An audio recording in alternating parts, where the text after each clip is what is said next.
شروع ہے؟ اچھا جی.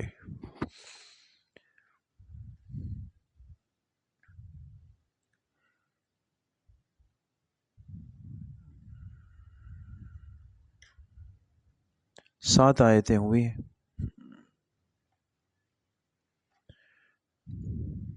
میں دوبارہ سے ترجمہ کر لیتا ہوں شروع سے نا، اور اس کو یاد رکھنے کا اہتمام کریں. پڑھیں. اعوذ باللہ من الشیطان الرجیم. بسم اللہ الرحمن الرحیم. الرحمن علم القرآن خلق الإنسان علمه البيان. صدق اللہ العظیم. اچھا جی، فرماتے الرحمن علم القرآن. رحمان ہی وہ ذات ہے جس نے قرآن سکھایا. رحمان ہی وہ ذات ہے جس نے قرآن سکھایا.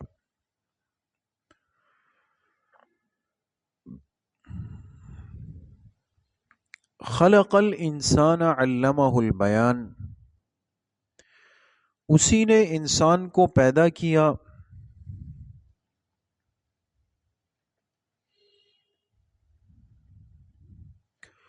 اسی نے انسان کو پیدا کیا.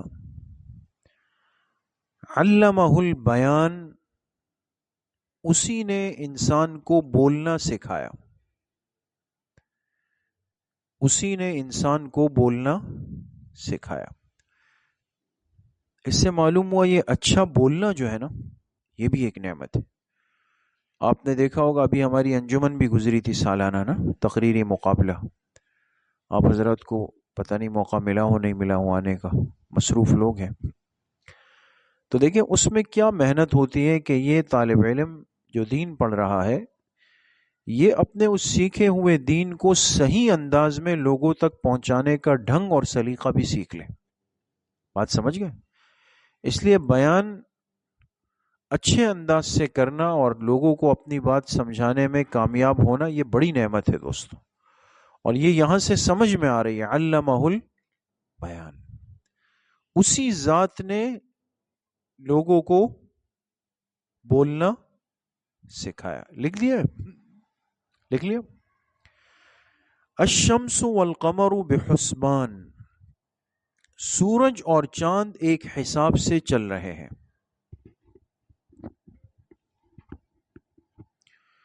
سورج اور چاند ایک حساب سے چل رہے ہیں. اس لیے آپ دیکھیں کہ چاند ہر مہینے نظر آتا ہے نا، تو کہتے ہیں چاند کی 28 یا 29 منزلیں ہیں. اور سورج کی منزلیں کتنی ہیں دوستوں؟ 365 ہیں. یہ بات کبھی سننی چاہیے اور سمجھنی چاہیے اور لکھنی چاہیے. چاند کی کتنی منزلیں ہیں؟ 28 یا 29.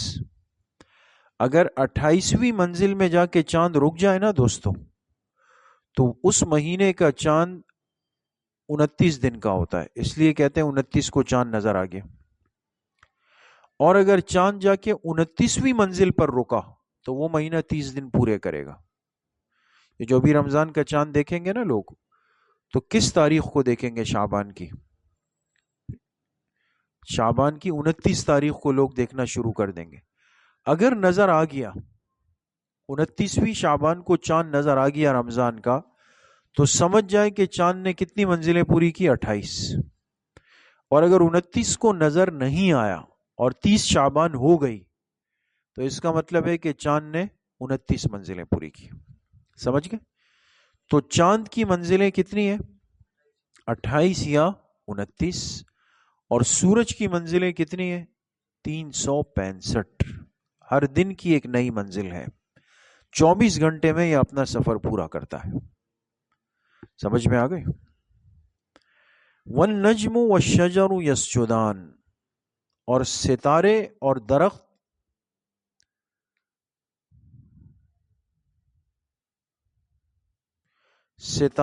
درخت یسجدان، سجدہ ریز ہیں. کیا ہے؟ سجدہ ریز. بریکٹ میں لکھیں مطیع حکم ہے. مطیع، میم طا یا عین. مطیع حکم کا کیا مطلب؟ یعنی حکم کو ماننے والے. بات سمجھ گئے؟ لہذا اللہ جو حکم درخت کو دیں گے وہ پورا کرے گا. حکم ہوا تو پھل دے گا، نہیں ہوا تو نہیں دے گا. ستاروں کو جو حکم اللہ کریں گے وہ ستارے وہی کریں گے. والسماء رفعها، اور آسمان کو اسی نے بلند کیا. اسی نے یعنی اللہ نے.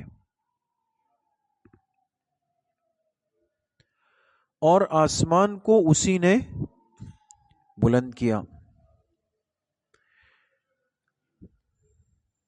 ووضع المیزان، اور اسی نے رکھا میزان عدل.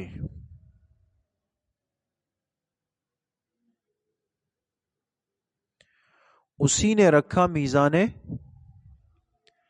عدل. بریکٹ میں لکھے انصاف کا ترازو.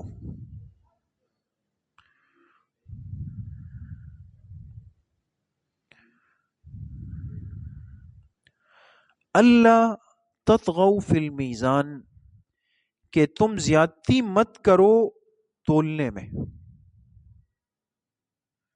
کہ تم زیادتی سے مراد حق تلفی، یعنی کسی کا حق مت مارو. کس چیز میں؟ تولنے میں. تولنے میں، ناپ تول میں کسی کے ساتھ زیادتی ظلم مت کرو. سمجھ گئے دوستو؟ ہاں، زیادتی مت کرو ناپ تول میں.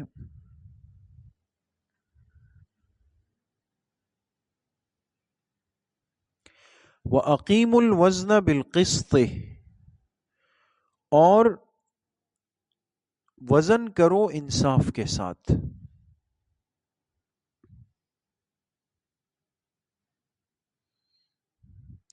وزن کرو انصاف کے ساتھ. وَلَا تُخْسِرُوا الْمِيزَانَ، اور تولنے میں کسی کا حق مت مارو. تولنے میں کسی کا حق مت مارو. اب مثال کے طور پہ بھئی 10 کلو آٹا دے دیں، 5 کلو چاول دے دیں، تو تولنے کا عمل تو پیچھے ہوتا ہے، ہر جگہ تو سامنے نظر نہیں آتا. یا بعض لوگوں نے پہلے سے پیکٹ بنائے ہوئے ہوتے ہیں نا، تو کون کہے گا کہ دوبارہ تولو. اب دیکھیں یہ تو سب انسان کے ایمان پر ہے. خدا نخواستہ اگر تھوڑی سی ڈنڈی مار دی نا تو وہ حساب میں آ جائے گا، پھر مشکل ہوگی. اس لیے محتاط لوگ کیا کرتے ہیں، ہمیشہ تھوڑا اوپر ڈالتے ہیں تاکہ میرے حصے میں نہ آ جائے. وَالْأَرْضَ وَضَعَهَا لِلْأَنَامِ، اور زمین کو اس اللہ نے بچھایا مخلوق کے لیے. اور زمین کو اس اللہ نے بچھایا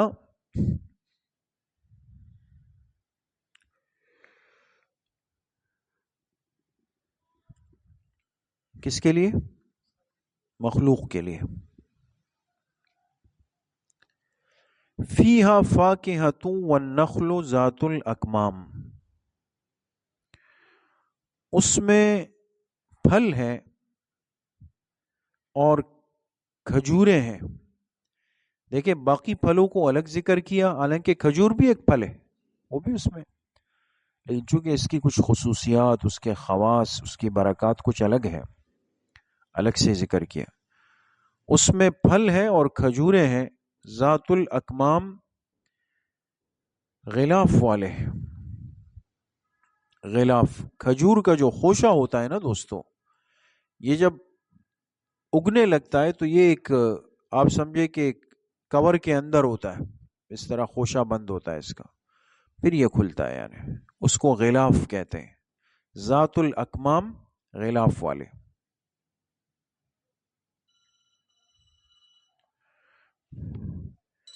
غلاف والے. والحب ذو العصف والریحان، اور حب کہتے ہیں دوستو غلہ، اناج،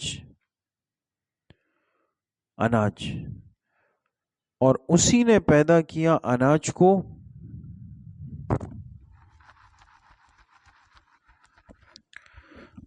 کو ذو العصف جو بھوسے والا ہے. کس والا ہے؟ بھوسے والا. دیکھیں یہ بھی نعمت میں شمار ہوا. اللہ کی شان دیکھیں کہ جب انسان کے لیے جو اناج فصلیں تیار ہوتی ہیں نا، جب وہ صاف ہوتا ہے نا تو صاف دانہ ایک طرف، بھوسا ایک طرف. وہ بھوسا جانور کے کام آتا ہے اور یہ انسان کے کام آتا ہے. والریحان، اور خوشبودار پھول.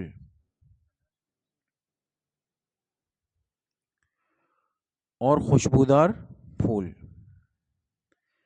فَبِأَيِّ آلَاءِ رَبِّكُمَا تُكَذِّبَانِ، پھر تم اپنے رب کی کن کن نعمتوں کو جھٹلاتے رہو گے. پھر تم اپنے رب کی کن کن نعمتوں کو جھٹلاتے رہو گے.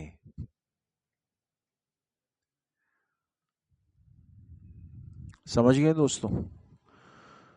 تو آج اتنا پورا ہے، اور مزید چھٹیاں بالکل نہیں کریں گے. وقت بالکل آخری اختتام پر ہے. صحیح ہے نا؟ اور سالانہ امتحان بھی قریب ہے انشاءاللہ. ساتھ ہی محنت کے ساتھ اور طلب کے ساتھ آئیں. السلام علیکم ورحمۃ اللہ.